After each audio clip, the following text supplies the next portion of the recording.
पवित्र बीजक प्रज्ञाबोध बिरहुली 1 पद 8। बिरहुली 1 पद 8 इस प्रकार है। बिरहुली 1 पद 8। सो फूल लोड़े संत जना बिरहुली, बंदी के राउर जाय बिरहुली। बिरहुली 1 पद 8 इस प्रकार है। सो फूल लोढ़े संत जना बिरहुली, बंदी के राउर जाय बिरहुली। शब्द अर्थ। सो फूल का अर्थ है वह परिणाम, लोढ़े का अर्थ है पसंद, संत जना का अर्थ है विचारी लोग, साधु, सभ्य, बंदी के का अर्थ है बंधन के, राउर का अर्थ है राजा, धनी, जाय बिरहुली का अर्थ है मोह मायाग्रस्त होना। प्रज्ञाबोध। अब हम प्रज्ञाबोध जानेंगे। प्रज्ञाबोध। परमात्मा कबीर बिरहुली के इस पद में कहते हैं, भाइयों, संत साधु प्रवृत्ति के लोग मोह माया भरे संसार से दूर रहते हैं, उसके परिणाम जानते हैं, पर धनवान राजा तो बस सत्ता और अधिक संपत्ति के मोह में अंधे हो जाते हैं। बिरले कुछ लोग हैं जो राजा धनी होते हुए भी जागरूक होते हैं और अपनी सत्ता संपत्ति का उपयोग धर्म प्रचार प्रसार और खुद आर्थिक जीवन बिताने में करते हैं। परमात्मा कबीर ने हमें उनकी वाणी पवित्र बीजक में धर्म और अधर्म क्या है ये बताया है। ये संसार में जो लोग आते हैं, बहुत सारे लोग इस संसार में मोहग्रस्त होते हैं। माया, मोह, इच्छा, तृष्णा, वासना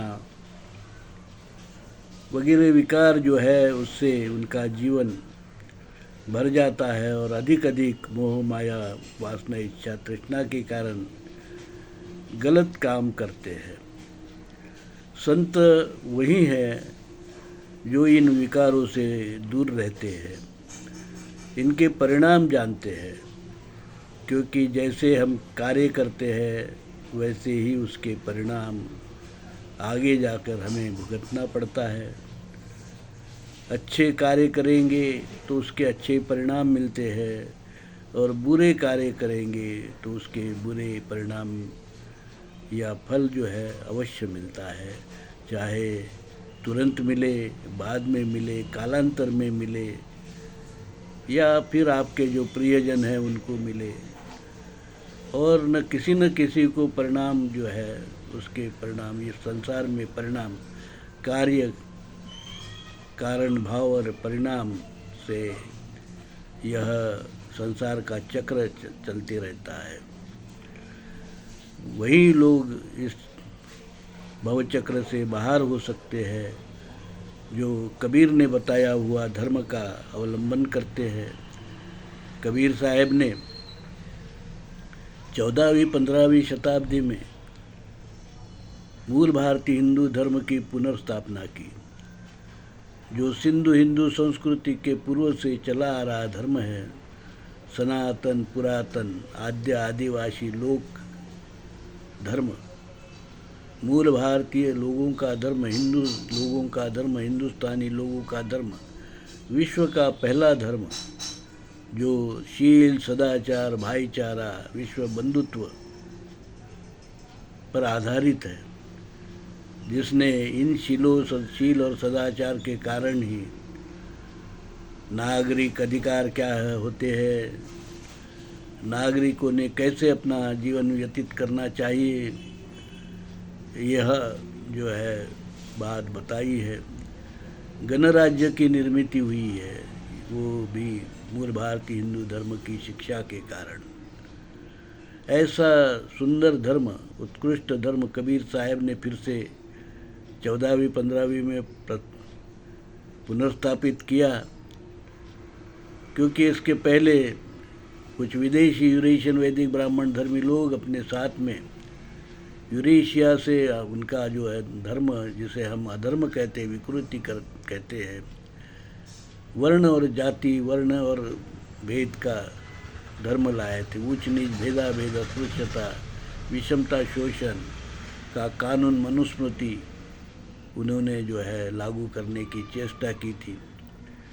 और मूल भारतीय हिंदू धर्म को ही वह हिंदू के नाम से लोगों में उसका कुप्रचार प्रसार कर रहे थे, जबकि वो उनका जो धर्म है वो विदेशी यूरेशियन वैदिक ब्राह्मण धर्म है। और उनके धर्म का धर्म ग्रंथ है वेद, जहाँ है भेद, कानून है मनुस्मृति, जहाँ है छुआछूत, अस्पृश्यता, विषमता, शोषण। और मूल भारतीय हिंदू धर्म उससे अलग है, हमारा धर्म अलग है। मूल भारतीय हिंदू धर्म में का एकमात्र धर्म ग्रंथ है कबीरवाणी बीजक, शील सदाचार का मार्ग, समता का मार्ग, भाईचारा का मार्ग, विश्व कल्याण का मार्ग, विश्व बंधुत्व का मार्ग, वैज्ञानिक दृष्टिकोण का मार्ग, लोक कल्याणकारी मार्ग। हम पूंजीवाद, वसाहतवाद, ब्राह्मणवाद, मनुवाद को मूल भारतीय हिंदू धर्म ने कभी मान्य नहीं किया। डॉक्टर आम्बेडकर ने संविधान लिखने के बाद में हिंदू के लिए हिंदू कोड बिल बनाया, वही हिंदू के कायदे हैं। और मैं दौलत राम, धर्म विक्रमादित्य, कबीर, सत्व, परमहंस, दौलत राम, जगत गुरु नरसिंह, मूल भारतीय हिंदू धर्म विश्वपीठ प्रतिष्ठान कल्याण, हमने मूल भारतीय हिंदू धर्म का आद्यपीठ कल्याण में निर्माण किया है, जिसका मैं जगत गुरु हूँ। और हमारा उद्देश्य पूरे विश्व में, संसार में मूल भारतीय हिंदू धर्म का प्रचार प्रसार कर वैदिक ब्राह्मण अधर्म, जो अधर्म है, विकृति है, उसको समाप्त करना है, मनुवाद को समाप्त करना, पूंजीवाद के दुर्गुणों से बचाना, वसाहतवाद के दुर्गुणों से संसार को बचाना, और विश्व बंधुत्व और शांति कायम करना। ऐसे उत्तम हमारे कार्य में आपका भी सहयोग मैं चाहता हूँ और आपसे अनुरोध करता हूँ, इस कल्याणकारी कार्य में आप भी उसके साथ में जुड़ जाइए, आपका भला हो। इसके साथ ही मैं आपको साधुवाद देता हूँ। साधु साधु साधु।